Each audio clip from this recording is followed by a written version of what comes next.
medo, da ira, das amarras que nos prende, eu tenho a plenitude de ser em mim. Erik Erikson, como eu disse, ele divide as fases da vida humana em 8 fases. A primeira fase que ele diz para nós é a fase do útero até 1 ano, que é a fase da confiança. Se as necessidades básicas são satisfeitas, alimentação, conforto, higiene pessoal, o afeto, o relacionamento com a mãe, a criança se encherá de confiança e também se abrirá ao mundo e às novas experiências com o outro com confiança. Se essas experiências são insatisfatórias, a criança vai ser temerosa frente a situações futuras de que exige a confiança. Ela vai inserir em si a desconfiança. Na segunda fase, que é do 1 ano a 3 anos, é a fase da autonomia. Se essa fase da autonomia exigir uma falha, e daí vai então elaborar a vergonha e a dúvida. Nessa fase, a criança ela começa já a querer se vestir sozinha, a comer, às vezes até se lambuzar. Ou seja, ela começa nessa fase da autonomia a ter seus primeiros eventos. Ela tenta comer sozinha, se os pais permitem ela se lambuzar ali na comida, a se vestir sozinha. Então essa fase vai ser muito bem, inserida dentro dela a confiança, a autonomia. E também ela vai inserir a tolerância e a insegurança. Depois, Erik Erikson passa para a terceira fase. O que é essa terceira fase? É dos 3 até os 6 anos. É a fase da iniciativa. E nessa fase também há uma coerência com o aparelho psíquico, que é o id, o superego e o ego. Nessa fase vai acontecer um equilíbrio. Então, essa exige a unidade psicológica começa a ser unificada, integrada. E a criança também começa a ver as diferenças sexuais das pessoas e também do ambiente dela. E nessa fase também o nível psicomotor dela vai também se desenvolver. Então é uma fase que a criança ela tem conhecimento de si, conhecimento do outro, e é uma fase muito importante para a integridade do ego, do id e do superego. Depois acontece a quarta fase, então estamos na metade. Então, a primeira é a fase da confiança, a segunda, autonomia, a terceira é da indústria, a terceira é da iniciativa e a quarta é a parte quando a criança começa na escola, sentir valorizada pela família, pela escola, e começa nesse momento a parte da inteligência operacional. Depois, a quinta fase é dos 12 até os 25 anos. existe uma integração das fases anteriores. E quais são as fases anteriores? Confiança, autonomia, iniciativa e indústria ou produção. E daí chega na parte da identidade, daí o fechamento das fases anteriores, que também diz respeito à adolescência. Nessa fase, o adolescente, ele integra todas as fases anteriores e também todas as figuras essenciais para a sua vida, pai, mãe, professores, líderes espirituais, começa a integrar essas pessoas e ele é o que realmente ele é. É um período em que realiza a síntese gradual de todo o passado e começa já numa escolha profissional.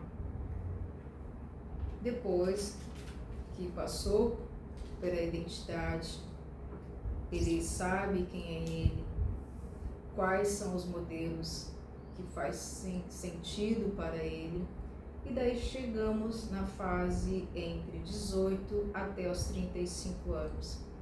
É a fase da intimidade. Ele já é dono de si, agora ele gostaria de experienciar uma relação íntima com o outro ou com uma causa social.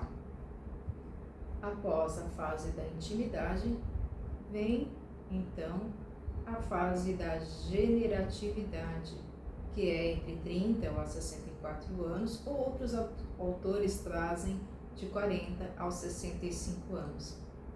É a fase da criação dos filhos, de criação de ideias, é a preocupação de novas gerações, como ser alguém que pode criar um mundo melhor, mais justo, de paz, de serenidade. Passando a sétima fase, entramos na fase da integridade, que seria de 65 anos em diante. Então, se eu conseguir vivenciar cada fase com equilíbrio, eu também vou estar na fase acima dos 65 anos com integridade. E também tenho ciência e consciência que a morte representa algo que eu possa transcender, né? Ou seja, eu olho toda a minha história e compreendo e aceito com serenidade. Todavia, se alguma dessas fases eu fui negligenciada pelo outro ou por mim mesma, eu tenho a certeza que Deus caminha comigo em todas as minhas fases. E no momento que eu medito, é como a meditação seja a medicação. É o momento que eu paro e olho, mas eu não estou sozinho. Deus caminha comigo.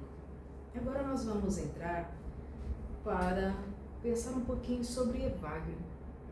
Evagrio, ele viveu no século IV depois de Cristo e ele sistematizou 8 pensamentos que emperra o ser humano tanto de encontrar a si mesmo, como também impede o ser humano de ter uma comunhão espiritual com Deus. E quais são esses 8 pensamentos de Evagrio Ponte? O primeiro pensamento de Evagrio é a gula, ou seja, excesso de prazeres sensoriais, ou mesmo também comer até se satisfazer. Então, a gula, né, a gente pode vencê-la, seja pelos prazeres sensoriais, como também através da alimentação. Então, a gula, ela é a mãe da luxúria. A luxúria vem logo em seguida da gula. O que é a luxúria? É o desejo sexual excessivo que desvia a mente e o coração do caminho espiritual, ou seja, a falta de controle dos impulsos sexuais e que impede a mente a ter mais clareza. Então, a sexualidade humana é sagrada, ajuda o ser humano ao seu desenvolvimento também, mas quando ela está descontrolada, fora do controle de si mesmo, do homem, ela chama-se luxúria. O terceiro pensamento de Evagrio é a avareza. É preocupação com os bens materiais, impedindo as riquezas dos bens espiritual.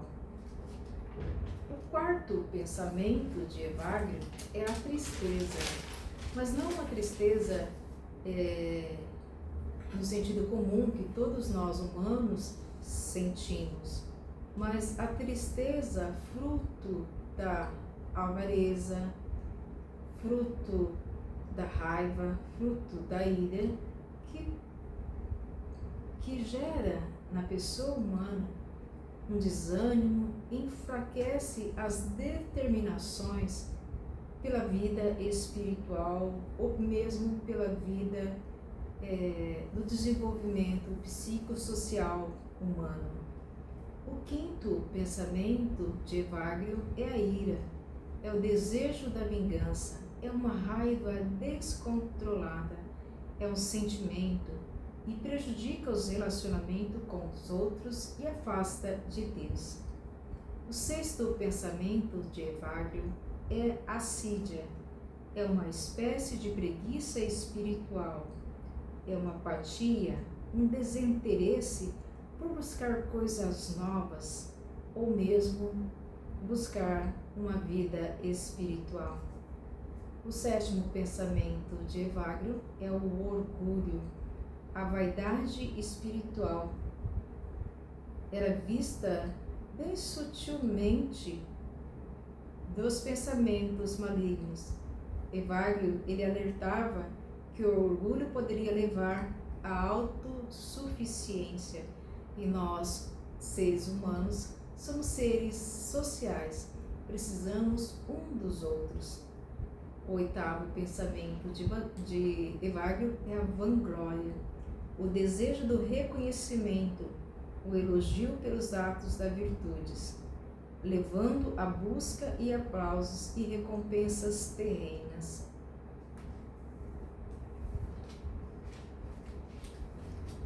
Muito bem, agora nós vimos as 8 fases da vida do ser humano e agora os 8 pensamentos de Evagrio Póntico que nos emperra, nos amarra a seguir em frente livres, porque Deus é livre e nós também o somos. Então vamos lá. Vamos então primeiro lembrar da confiança. Então é a fase de 0 até aos 3 anos, até 1 ano.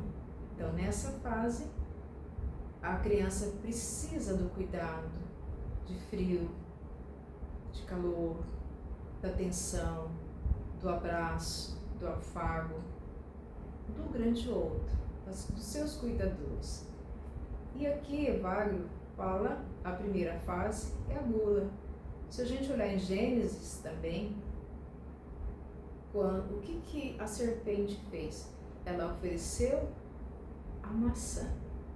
Lá na tentação do deserto, qual que foi a primeira tentação? Que as pedras se tornem em pães. Então, esse desejo de prazeres sensoriais, então a gula é mais que comida, né? É aquela necessidade de comprar, né? Aquele algo insaciável dos prazeres sensoriais. Então, a gula, ela pode aprisionar qualquer ser humano. Então, não é somente da comida, pode ser comida, pode ser bebida, pode ser compras excessivas, ou seja, excesso de prazeres sensoriais. E isso acontece porque está inserido algo que falta um pouco de confiança. E se você se lança na providência de Deus, rezando o pão nosso de cada dia nos dai hoje, ou seja, eu abro mão da gula e me lanço à providência divina. O segundo fase de Evagrio, de 3 anos em diante, a 6, é a autonomia, onde a criança ela já começa a querer, do 1 aninho aos 3 aninhos, a criança já começa a querer comer sozinha, se vestir sozinha, né? Então, essa fase, a criança começa a inserir nela a tolerância, as limitações dela. E a luxúria é o quê? A falta de domínio aos desejos impulsivos, né? A avareza e a iniciativa. Então, a iniciativa, aquela fase que passou ali dos 3 até os 6 anos, onde a criança já começa a integrar o id, o ego e o superego e a ter noção também da psicomotricidade dela. E nessa fase, o resultado dessa insegurança pode gerar a avareza, ou seja, esse medo de se arriscar começa a se apegar um apego excessivo por pessoas, por coisas. Depois, a 4ª fase de Evagrio, de pensamento, é a tristeza. E a indústria, né? Quando a pessoa tem aquele sentimento de incapacidade, não é? Daí o que vai gerar? A sensação de fracasso pode paralisar. A 5ª identidade é a parte lá da adolescência, né? Onde os hormônios estão todo com muita força no seu organismo. E depois, dentro de Evagrio, a ira. Não, embora a ira tenha todas as fases, mas eu só estou fazendo assim uma correlação para que a gente possa entender cada fase nesse processo do nosso autoconhecimento. Então, se o adolescente ele é acolhido com suas crises existenciais, né, pelos pais, pelas pessoas que estão à sua volta, ele vai conseguir a integrar todo o seu processo. E toda ira descompensada, né, a ira nesse momento, nesse conflito não integrado, ele torna-se uma reatividade. Evagrio também traz a assídia, né? Então é que os monges diziam que após o almoço eram visitados pelo demônio da assídia. E vamos agora integrar com Erickson. Erickson fala da intimidade. Então, lembrando ali na fase do desenvolvimento humano, quando há a integração, né, 1ª, 2ª, 3ª, 4ª, 5ª, 6ª, a 6ª fase, onde a pessoa humana já passou por todas as fases, né, confiança, autonomia, intimidade e tal, chegou na fase da intimidade, ela procura se relacionar com o outro, ou numa descoberta, né, de um projeto de vida, numa vida religiosa ou numa causa social. Mas se essa parte, né, vamos relacionar com a assídia. Por quê? Essa fase de um profundo compromisso negligenciada leva ao isolamento e ao tédio da existência. A sétima fase de Evagrio é a vanglória, né? E agora, de Eric, a generatividade. É o momento que o ser humano começa a se preocupar com a humanidade. Ele cria filhos, cria ideias, ou seja, ele sabe que ele é um ser que perpassa gerações, mas sempre com humildade. Se essa fase a pessoa negligenciou alguma parte, né, cai talvez na vanglória. A soberba é aquela parte que é a última fase, né, de Erik Erikson, onde o ser humano ele está idoso, ele olha para a sua vida, fiz tudo o que eu podia fazer. A morte faz parte desse processo vital. E daí ele sabe que o que ele deixou, o que ele escreveu, o que ele plantou é apenas algo para transcendência de futuras gerações. Voltando agora para Evagrio, a gula é a mãe da luxúria. Até alguns monges do deserto diziam: quem não controla em cima, não controla embaixo. A avareza, às vezes, quando frustrada, gera raiva, tristeza e assídia. A vanglória e a soberba são irmãs, mas também prejudica o ser humano, porque todo ser humano é um ser social. Esses 8 pensamentos de Evagrio bloqueiam a vida da pessoa, como também a vida espiritual. A pessoa que está amarrada não consegue correr. A mente escrava das paixões é uma mente escravizada. Não pode se entrar porque é soberba em si. E abrir-se para Deus precisa de um coração puro. Mas como vencer esses 8 pensamentos que Evagrio nos mostra? Essas pulsões que é nata do nosso pecado original. É uma parte universal da mente humana. É um sistema particular. Então, o primeiro processo, qual que é o caminho para a gente ir vencendo cada pensamento? Porque cada um de nós temos uma matriz desse sistema que faz parte do ser humano. Então, a primeira como vencer? Primeira coisa, nós fazemos as coisas sempre, aquele pensamento que nos prende sempre. Mas se eu passo por esse caminho, por que eu vou voltar? Por que eu vou sofrer com esses pensamentos que me aprisionam? Então, terceiro passo, eu não devo fugir dessa realidade. Eu preciso entrar em mim mesmo e verificar o que me machuca e buscar a essência em mim. Santo Agostinho diz: o homem deve primeiro restaurar a si mesmo, para depois se elevar a Deus. E para olhar dentro de nós mesmos, precisamos ser corajosos.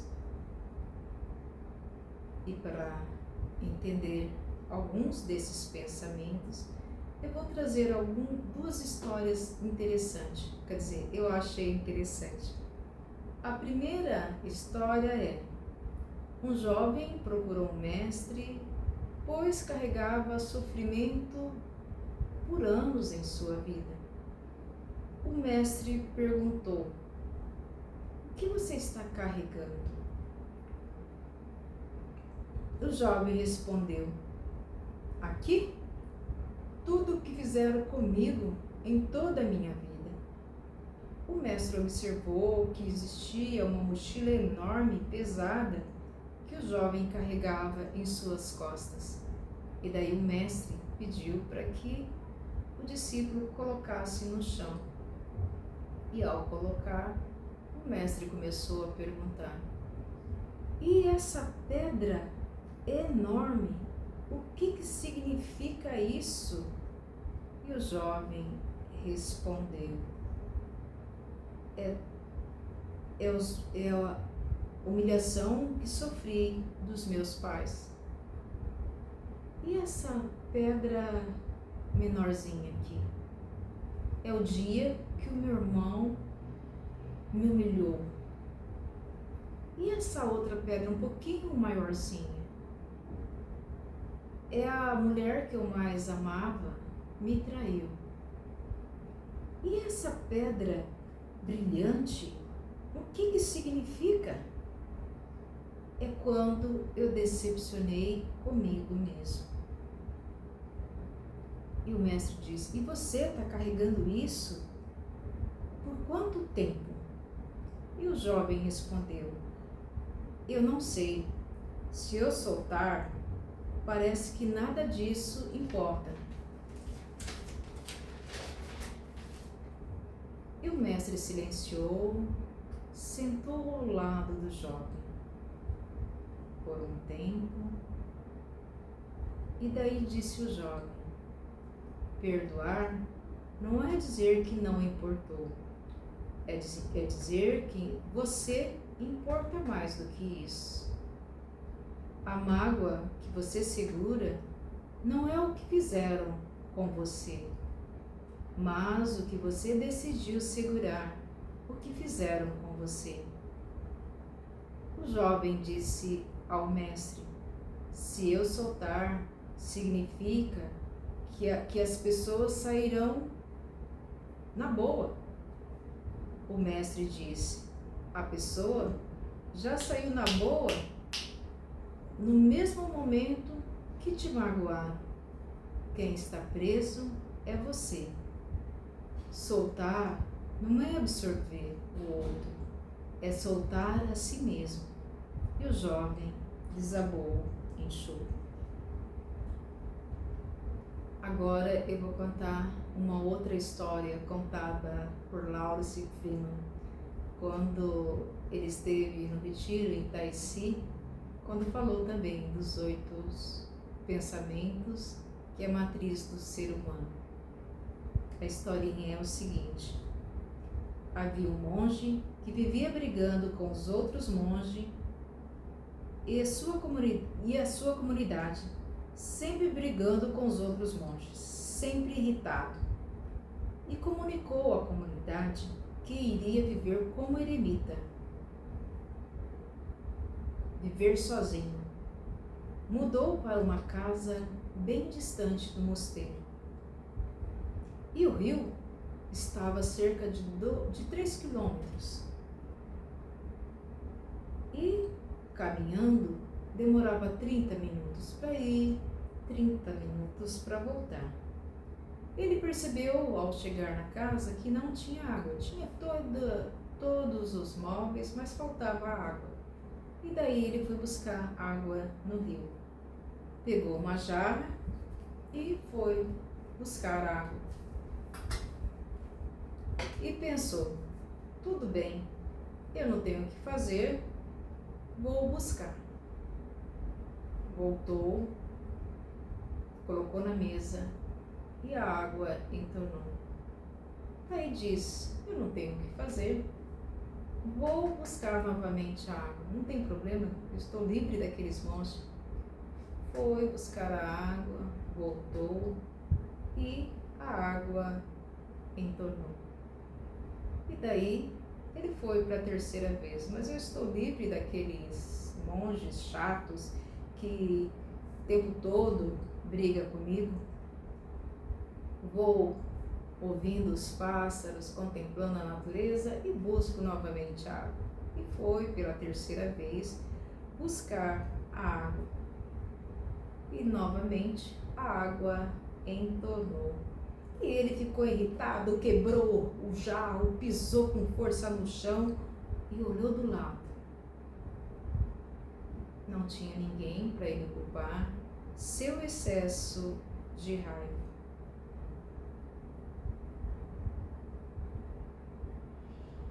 E daí, caindo em si, ele viu que era melhor viver em comunidade.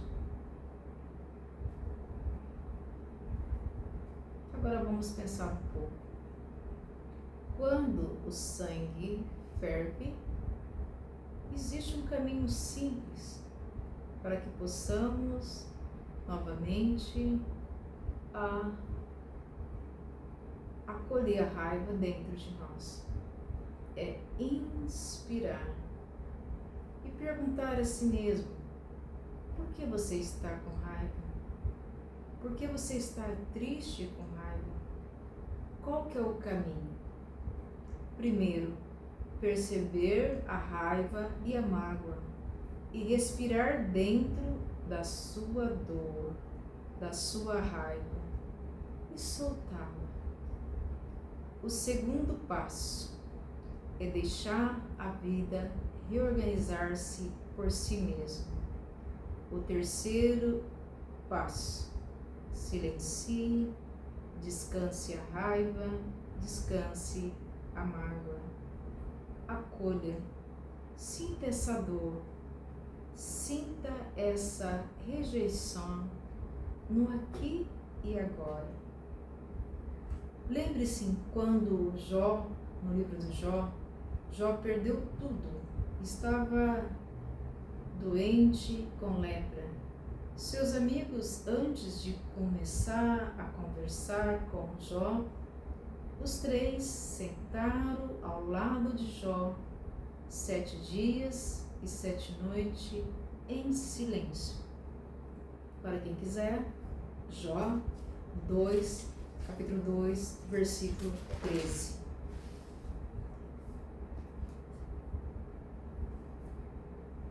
Então, para que eu tenha plenitude de vida, entre mentes a dificuldade do ser, eu preciso me conhecer. Se eu alimento esses 8 pensamentos, eu vou criando uma muralha invisível. Então, como criar essa muralha invisível? O silêncio, a meditação de manhã e à tarde. Segundo, não ser esponja, absorver todo o mal que é lançado no mundo no qual eu vivo. Terceiro, a neutralidade emocional, ou seja, como se fosse a apatia. O 4, a conexão comigo mesmo, com a natureza e com o sol. Podemos transformar a ira em defesa, em proteção. Raiva ou ira parada vira ódio. Ira ou raiva repetida, ressentimento. Raiva guardada, doença. Raiva reprimida, autoagressão. Raiva projetada, destruição. Raiva em movimento é transformada, flui clareza e energia vital. Então, todos os dias faço minha meditação e escolho a paz desarmada de mim mesmo, dos outros, e me encho desse Maranata em minha vida. Então, uma dica importante dentro de uma visão da psicossomática. O ressentimento afeta o fígado, a tristeza afeta o pulmão, a raiva o coração, o medo afeta os rins, a mágoa vira energia estagnada, ou seja, a assídia que Evalio nos traz.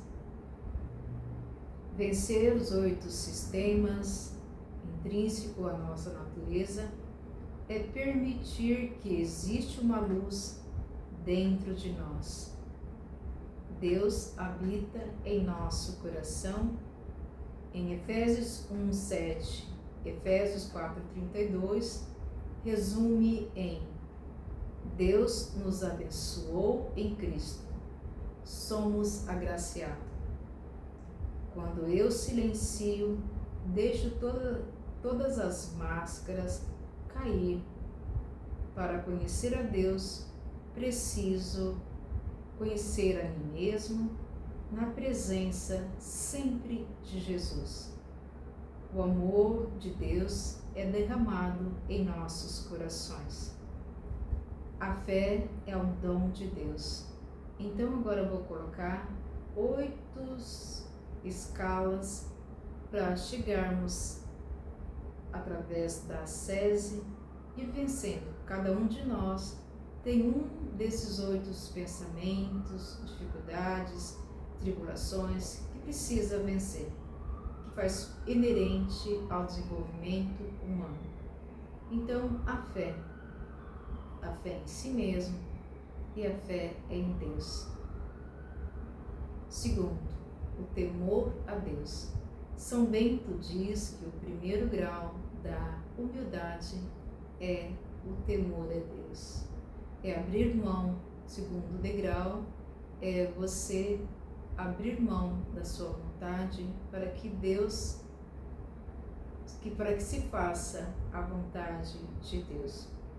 Lembrando que o pecado de Adão e Eva, a obediência, ela ocorreu por quê? Pela falta de confiança.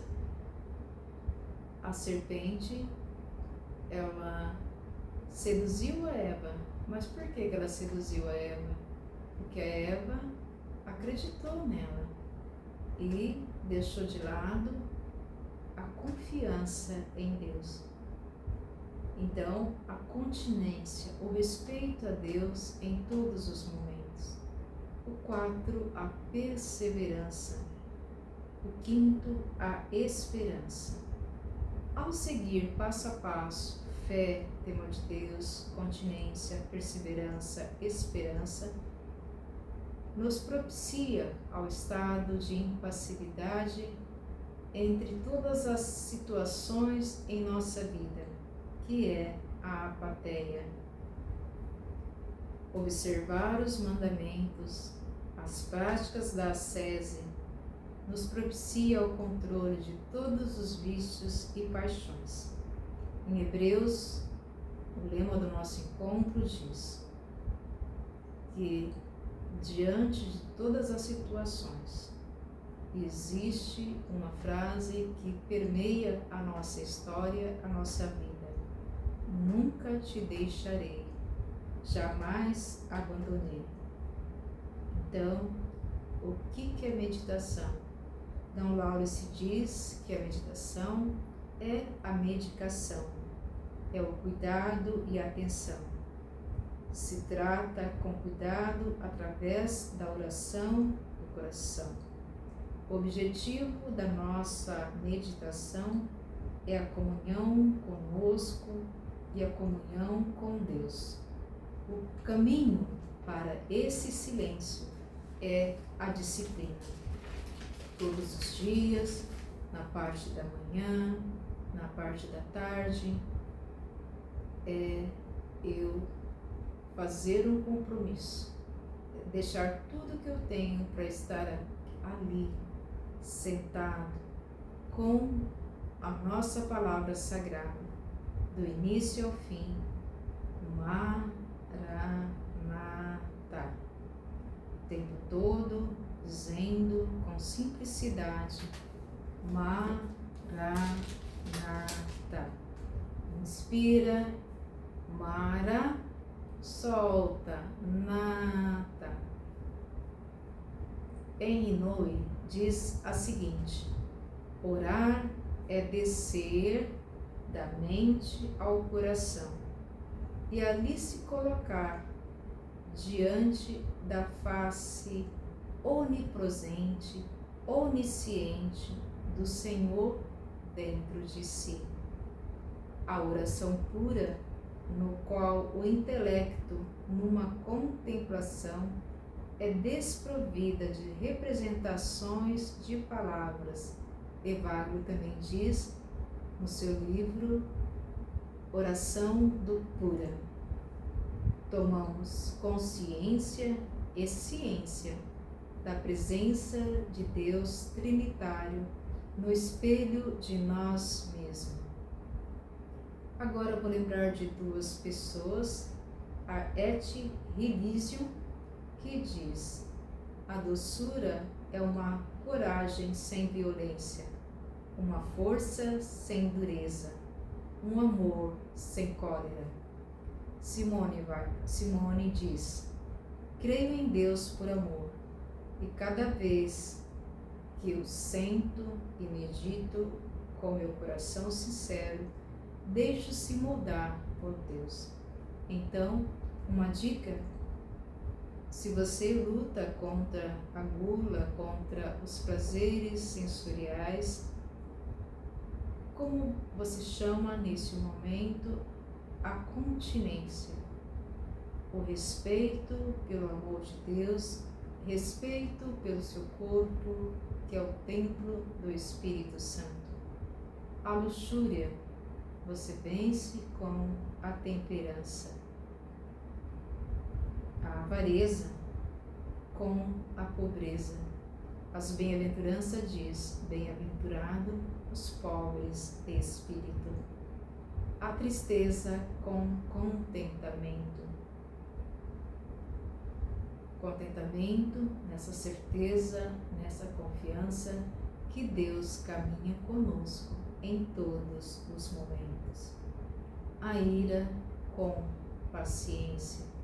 Lembrando daqueles exercícios anteriores: inspirar, reconhecer, acolher a ira e transformar ela em algo que te impulsiona a fazer o bem. A assídia, a perseverança. Então, eu acordo lá de manhã com preguiça de fazer a minha meditação, ir para a academia, e aí eu enfrentar eu mesma. Sim, eu acolho, estou com preguiça, eu não quero ir para a academia, mas eu decido, porque o ser humano, ele tem 3 faculdades: a razão, o desejo e a vontade. A razão, ela pode gerenciar o desejo e a vontade. Então, mesmo com preguiça, você faz. A vaidade, se você percebe que você está buscando a vaidade, então você esquiva-se da própria vaidade. A inveja também se esquiva-se de situações que lhe causam inveja. E o orgulho você vence com a humildade. Gratidão por me ouvir, gratidão por ter estado conosco no 5º retiro de meditação em Maringá. Gratidão.